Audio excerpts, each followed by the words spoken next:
제가 먼저 읽겠습니다. 마음으로 우리를 영접하라. 우리는 아무에게도 불의를 행하지 않고 아무에게도 해롭게 하지 않고 아무에게도 속여 빼앗은 일이 없노라. 내가 이 말을 하는 것은 너희를 정죄하려고 하는 것이 아니라 내가 이전에 말하였거니와 너희가 우리 마음에 있어 함께 죽고 함께 살고자 함이라. 나는 너희를 향하여 담대한 것도 많고 너희를 위하여 자랑하는 것도 많으니 내가 우리의 모든 환난 가운데서도 위로가 가득하고 기쁨이 넘치는도다. 우리가 마게도냐에 이르렀을 때에도 우리 육체가 편하지 못하였고 사방으로 환난을 당하여 밖으로는 다툼이요 안으로는 두려움이었노라. 그러나 낙심한 자들을 위로하시는 하나님이 디도가 오므로 우리를 위로하셨으니 그가 온 것뿐 아니요 오직 그가 너희에게서 받은 그 위로로 위로하고 너희의 사모함과 애통함과 나를 위하여 열심히 있는 것을 우리에게 보고함으로 나를 더욱 기쁘게 하였느니라. 그러므로 내가 편지로 너희를 근심하게 한 것을 후회하였으나 지금은 후회하지 아니함은 그 편지가 너희로 잠시만 근심하게 한 줄을 알미라. 내가 지금 기뻐함은 너희로 근심하게 한 까닭이 아니요 도리어 너희가 근심함으로 회개함에 이른 까닭이라. 너희가 하나님의 뜻대로 근심하게 된 것은 우리에게서 아무 해도 받지 않게 하려 함이라. 하나님의 뜻대로 하는 근심은 후회할 것이 없는 구원에 이르게 하는 회개를 이루는 것이요 세상 근심은 사망을 이루는 것이니라. 보라, 하나님의 뜻대로 하게 된 이 근심이 너희로 얼마나 간절하게 하며 얼마나 변증하게 하며 얼마나 분하게 하며 얼마나 두렵게 하며 얼마나 사모하게 하며 얼마나 열심히 있게 하며 얼마나 벌하게 하였는가. 너희가 그 일에 대하여 일체 너희 자신의 깨끗함을 나타내었느니라. 그런즉 내가 너희에게 쓴 것은 그 불의를 행한 자를 위한 것도 아니요 그 불의를 당한 자를 위한 것도 아니요 오직 우리를 위한 너희의 간절함이 하나님 앞에서 너희에게 나타나게 하려 함이로라. 이로 말미암아 우리가 위로를 받았고 우리가 받은 위로 위에 디도의 기쁨으로 우리가 더욱 많이 기뻐함은 그의 마음이 너희 무리로 말미암아 안심함을 얻었습니다. 내가 그에게 너희를 위하여 자랑한 것이 있더라도 부끄럽지 아니하니 우리가 너희에게 이른 말이 다 참된 것 같이 디도 앞에서 우리가 자랑한 것도 참되었도다. 그가 너희 모든 사람들이 더욱 두려움과 떨므로 자기를 영접하여 순종한 것을 생각하고 너희를 향하여 그의 심장이 더욱 깊었으니 다 같이 읽겠습니다. 내가 범사에 너희를 신뢰하게 된 것을 기뻐하노라. 아멘. 기도하겠습니다.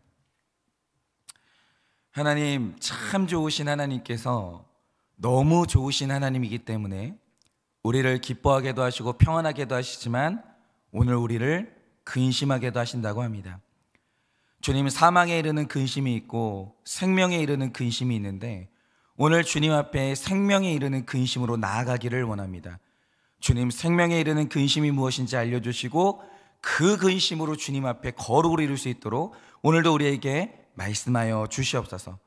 믿사오며 살아계신 예수님 이름 받들어 기도드립니다. 아멘. 네, 오늘은 어제 본문이죠. 고린도후서 6장 14절부터 오늘 본문까지 연결하면서 좀 저의 간증도 나누고 그러면서 이제 좀 묵상을 하려고 하는데요. 자, 일단 6절 14절 이하의 말씀을 보시면 도대체 이 온전한 거룩은 어떻게 이루는 것이냐, 이게 6장의 주제거든요. 그런데 이것을 말하면서 가장 먼저 말하는 게 뭡니까? 14절 말씀에 믿지 않는 자와는 멍에를 매지 말라라는 말로 시작을 합니다. 그런데 이 말씀을 우리가 오해하지 말아야 될 게 있는데요. 먼저는 이 고린도전서 7장을 보시면 고린도 교회는 사도 바울에게 여러 가지 질문을 던졌습니다. 그런데 그 중에 하나가 뭐냐? 내가 예수님을 더 잘 믿고 싶은데 그러려면 내가 버려야 되는 게 뭡니까? 이걸 물어봐요. 더 쉽게 말하면 믿고 난 이후에 내가 구체적으로 변화돼야 되겠는데 그러면 어떤 변화가 일어나야 됩니까? 이걸 물어본 거죠. 그런데 여기서 그들이 추측하고 생각했던 변화가 뭐냐? 주로 자신들의 인간관계나 직업이나 신분이나 혹은 자신들의 삶의 환경이 변해야 된다, 이런 생각을 한 겁니다. 그런데 이런 생각에 대한 사도 바울의 답이 뭐냐면, 믿는다고 해서 기존의 불신자와 맺고 있었던 인간관계를 버릴 필요도 없고 또 믿기 이전의 문화를 등질 필요도 없고 믿음을 이유로 현재 그게 죄 짓는 게 아니라면 직업을 포기할 이유도 없다라고 말을 해줘요. 그러니까 중요한 것은 이것입니다. 그 사람의 인간관계가 어떠하든 또한 삶의 환경이나 조건이 어떻든지 간에 당신이 거기에서 하나님 뜻대로 살 수만 있다면 그대로 행해도 좋다라고 말하는 거예요. 그러니까 저희 아내 같은 경우도 저희 아이 엄마들하고 이제 친분을 맺고 있는데 그 중에는 이제 불신자도 있고 또 신자도 있습니다. 그런데 불신자하고는 관계를 끊고 신자하고만 관계를 맺어야 되냐? 사도 바울은 그게 아니라는 거예요. 그러니까 어느 날 은혜 받았다고 해서 잘 지내던 옆집 이웃과 대화를 단절한다든지, 안 믿는 원장님이 운영하는 유치원에서 우리 아이를 빼내온다든지 이럴 필요가 없다라는 거예요. 여러분, 교회는요, 세상 안에 있는 교회지 세상 밖에 있는 교회가 아니에요. 세상에서 빛과 소금의 역할을 감당하는 것이지 세상과 단절되는 교회는 없다라는 거예요. 그런데 오늘 사도 바울이요, 굉장히 단호하게 말하는 한 가지가 있습니다. 그게 뭐냐? 믿지 않는 자와 멍에는 같이 맺지 말라는 거예요. 그런데 이게 흥미롭잖아요. 바울은 믿지 않는 자와 관계를 끊지 말라, 믿지 않는 자와 교제를 나누지 말라 이렇게 말하지 않습니다.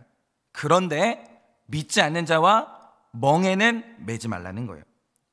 그러면 우리가 여기에서 해야 될 질문이 도대체 멍에의 의미가 뭐냐라는 거죠. 그러니까 이 아침에는 길게 말할 수 없으니까 이것을 이제 언어 그대로 풀자면, 끊어내기 힘든 강력한 결박으로 그와 너의 운명을 묶지 말라는 거예요. 그러면 끊기가 어려운 결박이 뭘까요? 실초적인 의미에서 이 두 가지를 들 수가 있는데, 일단 세상에서 가장 강력한 결박 중에 하나가 뭐냐면, 어떤 사람의 돈과 나의 돈이 하나로 섞이게 되면 그것만큼 강력한 결박은 없어요. 돈이 어마어마하게 중요한 결박이라는 거죠. 그런데 이제 너와 나의 돈이 섞이는 걸 흔히 동업이라고 하죠. 그리고 또 하나의 결박이 뭐냐면 그것이 바로 성이에요. 그러니까 이 두 가지를 놓고 봤을 때 세상에서 가장 강력한 결박이 뭐냐? 누가 뭐래도 결혼입니다. 왜죠? 결혼하는 순간 세상에서 가장 강력한 결박 두 가지, 돈과 성이 가정 안에서 섞이기 때문이에요. 그러니까 이 세상에서 단연 가장 강력한 결박은 결혼입니다. 그래서 성경을 보면요, 전체의 맥락에서 이 불신결혼을 통해 믿는 자와 믿지 않는 자가 멍에를 매는 걸 굉장히 강력하게 경계하고 금합니다. 그러면 불신결혼을 하면 안 되는 이유가 뭐겠습니까? 오늘 이 아침에 그걸 좀 설명을 드리려고 하는데요. 자, 특별히나 성경 안에서 불신결혼을 강력하게 금하는 본문 중에 하나가 말라기 2장의 말씀입니다. 특별히 말라기 2장 11절을 보면 하나님께서 불신결혼을 했던 그 시대의 지도자들 향해서 네가 나의 성결을 욕되게 했다, 이렇게 맹렬하게 진노를 하십니다. 그러면 왜 불신결혼이 나의 거룩함과 성결을 욕되게 하는 행위인가? 그런데 그 말씀을 보면요, 여기서 믿는 이스라엘 백성들이 결혼했던 이방인들을 지칭하는 표현이 참으로 재밌어요. 뭐라고 표현하냐? 그들을 이방신의 딸이라고 표현해요. 이게 흥미로운 거죠. 그러니까 영적인 세계를 모르잖아요. 한쪽 눈을 감고 사는 거예요. 사람과 사람의 결혼이 아니라 하나님께서 그 불신결혼한 여성을 뭐라고 부르냐? 너는 이방신의 딸이다, 이렇게 말해요. 그런데 이게 흥미롭잖아요. 그 사람이 살던 지역의 이름을 따서 블레셋의 딸, 모압의 딸 이런 식으로 부르지 않고 성경은 어떤 불신자를 어떤 신의 딸이다 이래요. 그런데 더 정확하게 번역하면 그들을 낯선 신의 딸이다 이렇게 말한다는 거죠. 그러니까 이게 뭘 의미하냐면, 우리가 불신결혼을 한다라고 할 때 그들은 신이 없는 존재가 아니라는 거예요. 여러분, 이 세상에 근본적으로 무신론자는 존재하지 않아요. 우리는 모두가 다 뭔가를 믿고 있어요. 이 세상에 믿음이 없는 인간은요, 절대로 없습니다. 그러니까 단순히 안 믿는 사람과 결혼한다라고 할 때 우리가 신이 없는 사람과 결혼한다고 생각하면 큰 오산이에요. 성경이 분명히 말하는 게 뭐냐면, 인간은 모두가 다 내가 섬기는 신의 아들과 딸들이요, 다 내가 믿는 신이 있어요. 돈신이 있고 사람 신이 있고, 하여튼 이런저런 성공의 신, 이런저런 신이 있는데 다 내가 믿고 있는 게 있다라는 거죠. 그래서 고대 근동에서 모압 족속을 뭐라고 불렀냐면 그모스의 아들과 딸들이다 이랬어요. 반면에 이스라엘을 뭐라고 불렀냐? 여호와의 아들과 딸들이라고 말해요. 즉 사람은 절대로 내가 믿는 것과 분리될 수 없고 내가 섬기는 신과 분리될 수 없어요. 인간의 생리가 그러해요. 그러니 그모스의 딸과 여호와의 아들이 결혼을 했다라고 하죠. 그러면 그 결혼이 필연적으로 어떻게 되는지 아십니까? 그 결혼 생활이 영적인 전쟁터가 되는 거예요. 한번 불신 결혼한 분들한테 물어보세요. 이상한 게 있잖아요. 다른 부분에서는 부딪히는 게 없어요. 그런데 영적인 부분에서 치열하게 부딪힙니다. 치열하게. 그런데 제가 이런 말씀을 드리면 아주 단순하신 분들은 이렇게 말하기를, 아니 그러면 신과 신이 부딪히면 하나님이 참 신이니까 당연히 하나님이 이기는 거 아닌가, 이렇게 생각하실 텐데요, 이게 그렇게 단순한 문제가 아니라는 거예요. 여러분, 창세기 34장을 보면 야곱의 딸 디나 이야기가 나오거든요. 그러니까 야곱이요, 삼촌 라반의 집을 떠나서 자기 고향으로 돌아옵니다. 그런데 그는 원래는 아버지가 있는 지역으로 가야 되는데 소떼와 양떼를 키우기 위해서 세겜이라는 지역에 정착을 하게 돼요. 그런데 이 디나가 이 세겜이라는 지역에 온 다음에 호기심이 생겼는지 세겜 족속의 여자들은 어떻게 꾸미고 다니는지 이게 너무 궁금한 거예요. 그래서 세겜 족속이 있는 곳으로 구경을 나갑니다. 그런데 여기에서 중요한 건 디나가 그들처럼 꾸미려고 했던 것도 아니고 세겜 사람이 되려는 마음은 눈꼽만큼도 없었다라는 거예요. 그냥 구경만 하러 간 거예요. 구경만. 그런데 문제는 그러다가 그 땅의 추장이죠, 세겜의 눈에 디나가 띄게 됩니다. 그러자 어떤 일이 생기냐, 나는 그러고 싶은 마음이 전혀 없었어요. 그런데 이 딸 디나가요, 세겜에게 끌려가가지고 강간을 당하고 성결함이 무너지게 됩니다. 이게 굉장히 상징적인 장면인데요, 다시 말씀드리지만 그 당시 디나는요, 세겜 사람이 되고 싶은 마음은 눈꼽만큼도 없었어요. 그리고 세겜이 그를 끌어당길 때 강력하게 저항을 했다라는 거죠. 그런데 중요한 건 이겁니다. 나를 끌어당기는 이방인이죠, 세겜의 힘과 죄를 짓지 않으려는 내 의지 중에 뭐가 더 강하냐라고 하면 나를 유혹하는 죄의 힘이 훨씬 더 강해요. 우리는 유혹을 이길 힘이 없어요. 여러분이 생각을 해보세요. 남자가 음란한 동영상을 보면서 나는 절대로 음란에 빠지지 않겠다라고 다짐을 한다고 하죠. 누가 이길까요? 음란한 동영상이 이길까요? 음란에 빠지지 않겠다는 내 의지가 이길까요? 음란한 동영상이요, 100% 이깁니다. 여러분, 사람이요, 하루 종일 백화점 안에 앉아 있으면서 나는 단 하나의 물건도 사지 않을 것이다 다짐하면 누가 이기겠습니까? 백화점이 이겨요. 여러분, 그 안에는요, 내 욕망을 자극하는 물건이 반드시 하나는 있거든요. 반드시 하나는. 여러분, 세상에 죄악된 힘이요, 나보다 세요. 언제나 그러합니다. 왜 그렇게 되겠습니까? 내가 죄를 좋아하거든요. 그러니까 내가 죄를 싫어하면 그거는 뭐 이길 수 있겠어요. 그러나 중요한 게 뭐냐, 우리가 죄를 좋아해요. 내 체질이 그래요. 그런데 내가 죄악된 세상 한가운데 앉아 있으면서 죄를 안 짓는다, 그게 나 때문에 불가능한 거예요. 마찬가지로 믿지 않는 자와 믿는 자와 결혼을 한다고 하죠. 그러면 나는 괜찮을 수도 있어요. 그런데 내 자녀가 필연적으로 누구의 영향을 받는지 아십니까? 불신 배우자의 영향을 받게 되어 있다는 거죠. 왜죠? 인간의 이 본성은 거룩하지 않은 반면에 이 죄는 우리의 본성과 일치를 하거든요. 여러분, 주일에 예배드리러 가자는 말과 캠핑 가자는 말 중에 아이들의 마음을 더 기쁘게 하는 게 뭐겠습니까? 여러분, 주일에 선포되는 말씀과 세상의 메시지 중에 우리 아이들의 귀를 더 즐겁게 해주는 메시지가 어디에 있겠습니까? 교회가 아니에요. 세상이 우리 마음을 훨씬 더 재미있게 해주고 즐겁게 해준다는 거죠. 그래서 불신교를 하면 메시지가 섞이게 되는데 아이는 두 가지 메시지를 한꺼번에 듣게 됩니다. 그런데 중요한 게 뭐냐, 내 아이의 마음을 자극하고 기쁘게 해주는 건 세상의 메시지라는 거예요. 제가 얼마 전에 어떤 이야기를 들었냐면요, 이 형제분이 의사인데 병역의 의무를 이행하기 위해서 이제 보건소에서 일정 기간 동안 이제 근무를 하게 된 거예요. 그런데 제가 참 흥미로운 게 뭐냐면 병원이 당연히 그렇겠지만 보건소에도 리베이트가 들어온다는 거예요. 우리 약품 좀 써달라고. 그런데 리베이트가 들어올 때, 뇌물이 들어올 때 그 돈이 얼마인 줄 아십니까? 부수입이, 그러니까 정수입이 아니라 부수입이 한 달에 300만 원이에요. 근데 거기에 믿는 자가 있고 안 믿는 이제 의사가 있어요. 그러면 안 믿는 사람이 그 돈을 받겠습니까? 안 받겠습니까? 받죠. 아니, 누가 안 받아요? 그거 받는다고 티도 안 나는데. 그리고 막 그 약품 간에 뭐 되게 큰 질의 차이가 나는 것도 아니에요. 그러니까 비슷비슷한 약품이 있으면 뇌물을 주는 약품을 쓰는 거죠. 팠죠. 그런데 만약 둘 다 안 믿는 사람이다, 그럼 300만 원을 둘이서 150만 원으로 사이좋게 나눠 갖는 거예요. 그런데 이 형제는 믿는 사람이거든요. 그러니까 자기가 그 돈을 전부 포기하는 거예요. 그래서 불신자가 이제 300만 원의 돈을 룰루랄라 하면서 다 가져가는 거예요. 그러면 보세요. 내가 이 뇌물을 포기한 형제가 그 광경을 보고 있는 거예요. 삶의 질이 다르죠. 여러분, 그 300만 원을 가지고 살 수 있는 게 얼마나 많겠어요. 당장 할부로 있잖아요. 차를 사도 돼요. 차도요, 좋은 차 살 수 있습니다. 한 달에 300만 원 있으면. 삶의 질이 달라지는 거예요. 뇌물 한 번만 받으면. 그런데 여러분, 내가 그 광경을 보고 있는데 시험이 될까요? 안 될까요?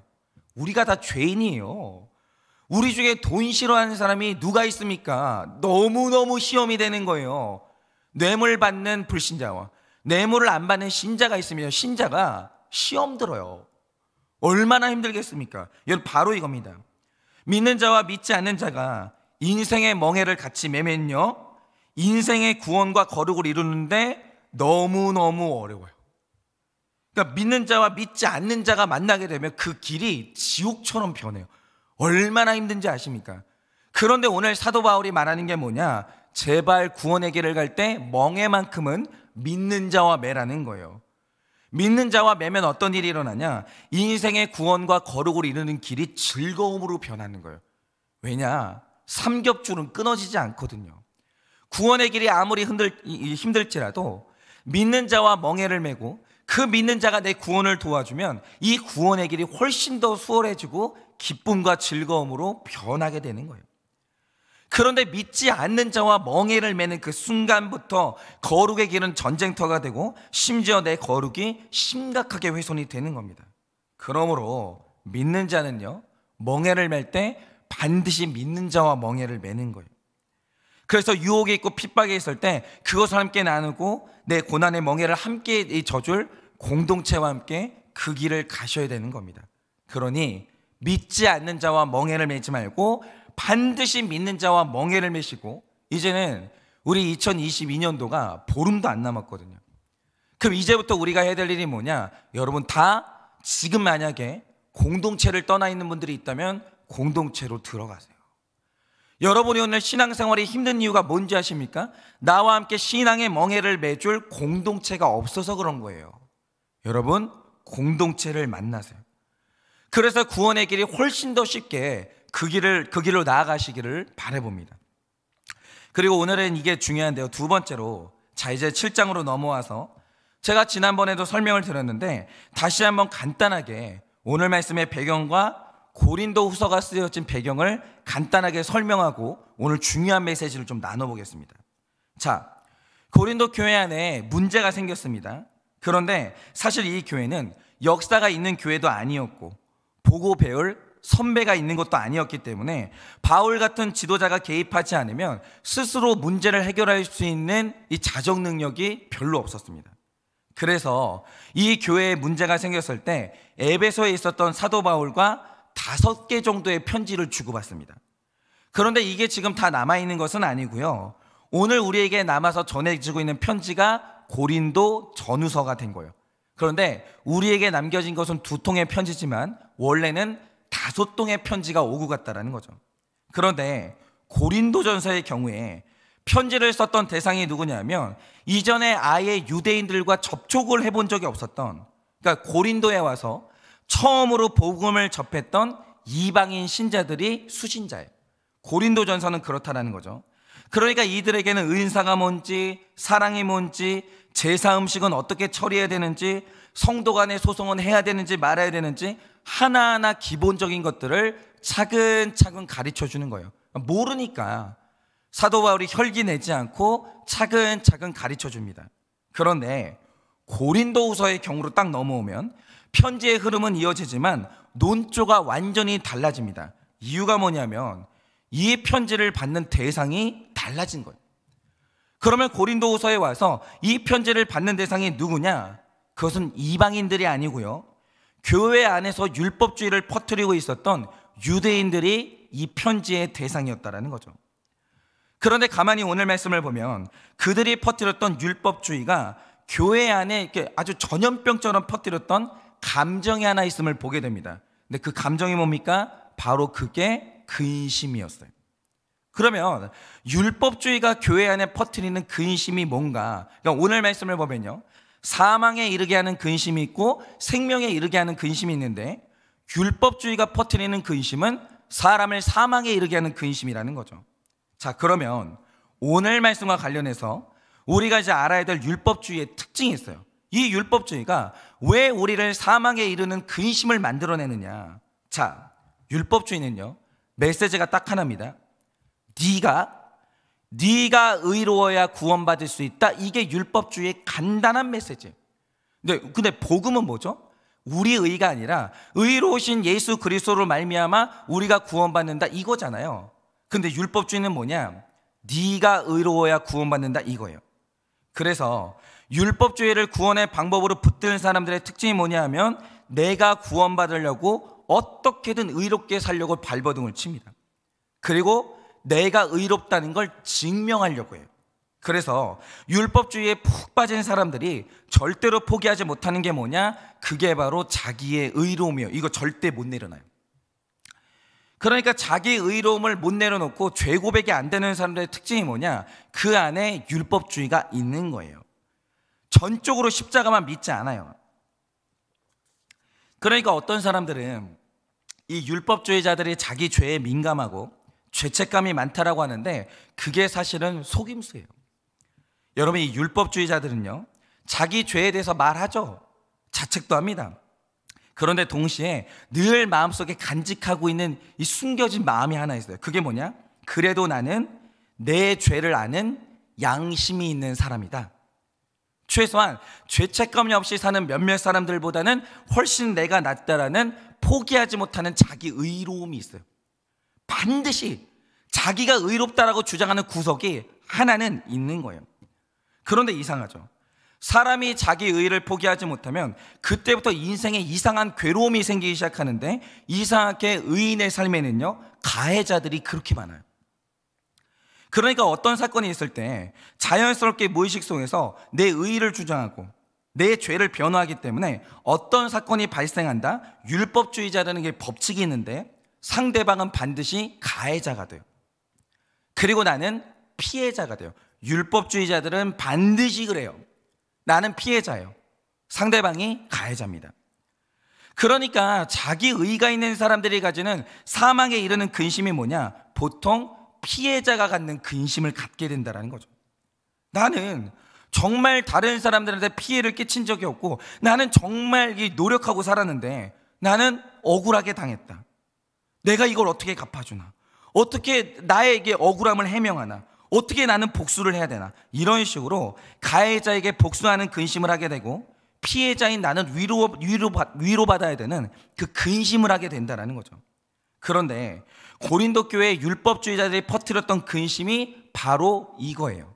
피해자의 근심. 내 삶의 가해자들이 너무너무 많은 거예요. 남편도 가해자고, 자녀도 가해자고, 목사님도 가해자고, 가해자가 너무 많아요. 나는 피해자예요. 그런데 지금 고린도 교회 성도들에게 신경질이 나는 근심이 생겼는데, 그 근심의 내용이 뭐겠습니까? 그러니까 율법주의자들은 그래요. 언제나 내가 옳아요. 나는 잘하고 있어요. 말씀대로 나는 신앙생활 잘하고 있는데, 저 무질서하고 상식 없고 질서 없는 저 사람들 때문에 내 신앙생활이 너무 괴롭다는 거예요. 그러니까 오늘 신앙생활에 즐거움이 없고 신앙생활이 신경질이 나고 신앙생활이 너무너무 괴로운 이유가 뭐냐? 자기 의가 가득해서 그런 거예요. 나 빼고 왠지 사람들이 다 이상한 방향으로 가고 있다. 그게 망상이에요. 그렇지 않아요. 자기 의가 여러분을 괴롭게 하는 거예요. 그러니까 이들이 지금 서로를 무시하고 지적질을 하고 정죄를 하고, 그래도 해결이 안 되면 법정으로 가서 소송을 하면서 교회가 갈라지기 시작하는 거예요. 그런데 이때 바울이 자기 의에 완전히 취해가지고 피해자의 근심에 빠진 율법주의자들을 향해서 눈물의 편지라는, 지금 남아있지 않은 편지 하나를 보내게 됩니다. 그런데 그 내용이요, 상당히 과격하고 무서웠던 것 같아요. 그런데 이게 어떤 내용이었길래 율법주의자들이 이 편지를 읽고 생명에 이르는 근심을 하게 되는가? 왜 이들이 두려움을 느끼게 되는가?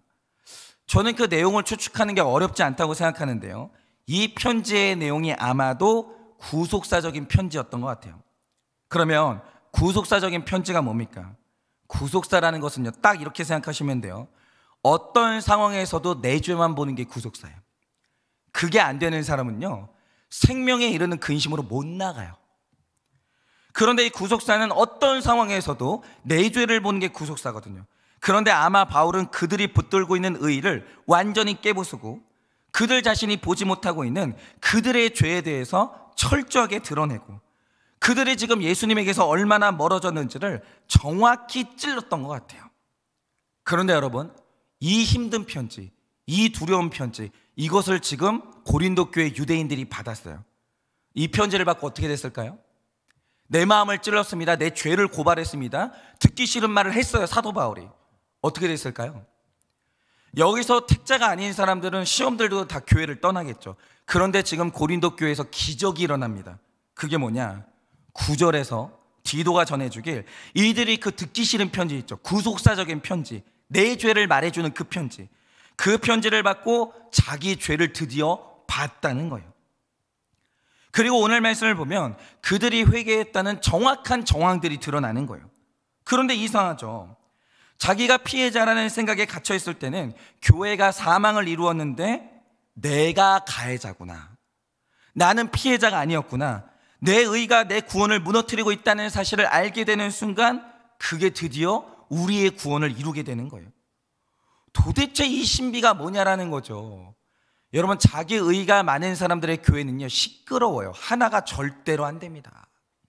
그런데 이상하죠. 죄인들이 많은 교회, 자기 죄를 보는 사람이 많은 교회는요, 하나가 되고 교회가 잠잠해요.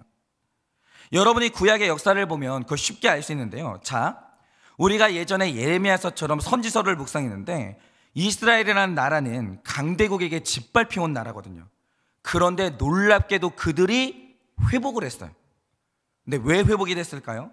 이게 바로 구속사의 힘인데, 그들이 강대국에게 나라를 빼앗기고 70년의 포로 생활을 합니다. 그럼 70년 동안 뭘 했냐? 이들이 이 현상을 놓고 자기 죄를 보기 시작해요. 왜 이 일이 우리에게 일어났지? 하나님이 살아계시는데 왜 하나님이 우리를 징계했지? 왜지? 왜 우리는 아수르를 만나고 바벨론을 만나고 왜 페르시아라는 강적을 만났지? 왜일까?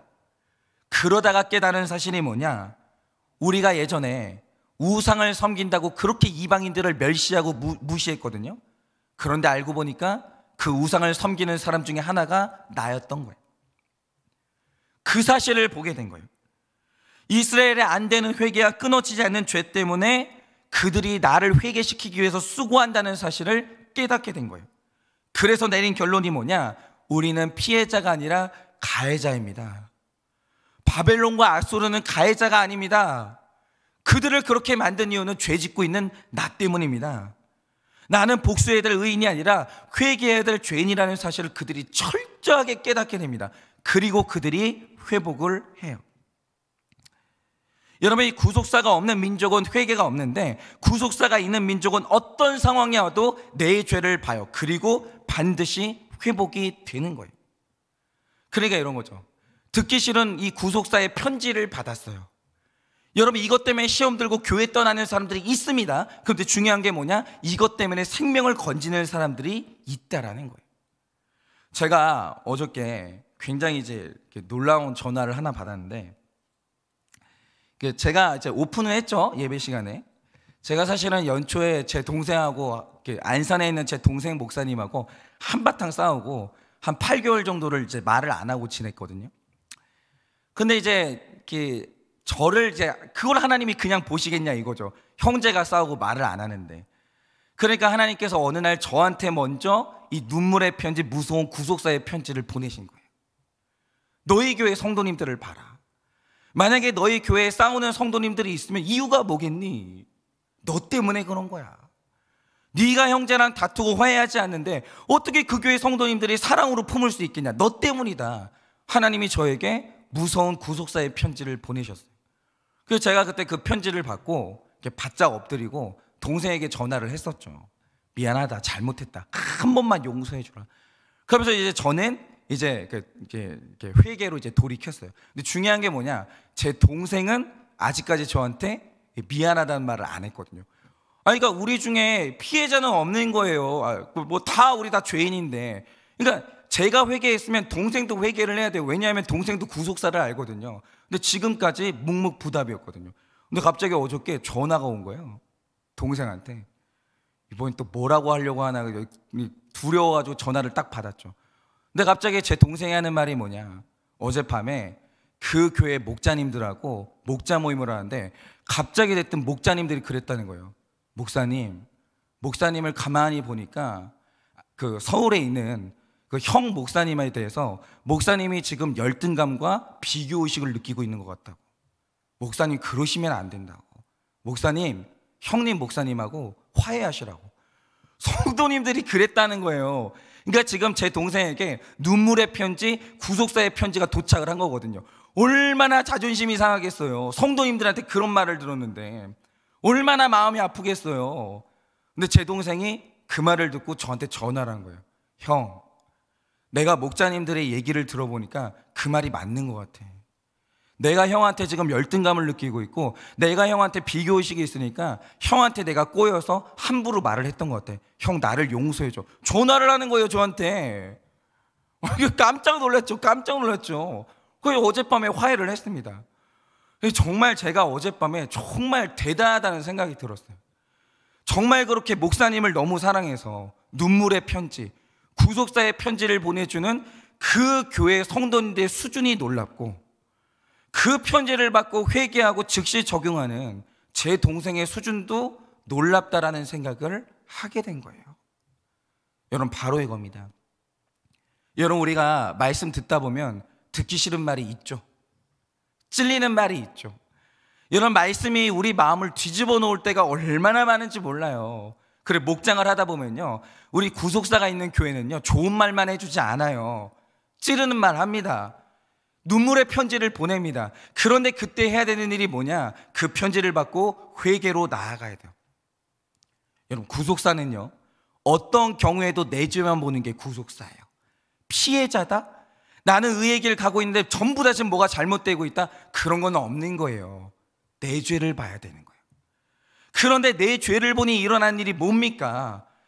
이 생명에 이르는 근심으로 나아가니까 관계가 회복되고 교회가 회복되고 모든 것들이 회복이 되는 거예요. 여러분, 그러니 여러분, 오늘 말씀은, 그리고 우리 삶의 이 구속사는 뭐냐? 하나님께서 가끔 우리에게 사람을 통해서 또 설교를 통해서 내 마음을 찌르는 눈물의 편지, 두려운 편지를 보낼 때가 있습니다. 그때 여러분의 반응은 무엇입니까? 여러분, 만약에 여러분들이 자기 의에 빠져가지고 이 교회는 사랑이 없어, 이 교회는 너무 사람을 아프게, 그러면서 만약에 혈기를 내고 공동체를 뛰쳐나간다면 이룰 수 있는 게 아무것도 없는 거예요. 여러분, 이 눈물의 편지, 두려움의 편지를 받거든 내 죄를 보시기를 바라요. 그래서 내 죄를 보고 거룩함을 이루고 공동체 회복을 이루고 관계의 회복을 이루는 여러분 되시기를 예수님의 이름으로 축원을 드립니다. 제가 기도하고 축도함으로 마치겠습니다. 기도하겠습니다. 하나님, 우리는 피해자가 아닙니다. 하나님, 우리는 가해자이고 나는 용서를 해야 되는 의인이 아니라 용서를 받아야 되는 죄인입니다. 하나님, 우리가 정말 하나님께서 우리에게 내 주변의 사람들을 통해 나의 회개를 받아내시려고 눈물의 편지, 두려운 편지를 보낼 때가 있습니다. 내가 너무나도 듣기 싫은 메시지를 보내실 때가 있습니다. 주님, 그 메시지를 받고 우리가 해야 될 일이 뭐겠습니까? 올소이다 하면서 회개를 이루는 것입니다. 그렇게만 되면 내 삶의 회복도 이루게 되고 하나님, 정말 관계의 회복도 이루게 되는 것입니다. 그러니 주님, 정말 간곡히 바라는 것은 먼저 제가 주님의 눈물의 편지, 책망의 편지를 받을 때 회개를 이루게 하여 주시옵소서. 그리고 오늘 이 설교를 듣는 우리 모든 성도님들, 이 편지가 우리 성도님들의 눈물의 편지가 되고 책망의 편지가 되고 두려운 편지가 되어서 이 편지를 읽고 회개하고 우리 모두가 다 관계의 회복과 공동체의 회복을 이루는 놀라운 역사가 일어날 수 있도록 주님이 이 아침에 우리에게 은혜를 허락하여 주시옵소서. 지금은 우리 주 예수 그리스도의 은혜와 하나님 아버지의 그 크신 사랑과 성령님의 위로하시고 교통하여 주시는 그 역사하심이 오늘도 우리에게 눈물의 편지를 보내시는 그 하나님의 메시지를 받고 회개를 이루어 모든 관계의 회복을 이루기를 원하는 우리 모든 사랑하는 성도님들의 머리 위에 지금으로부터 영원 무궁토록 함께 있을지어다. 아멘.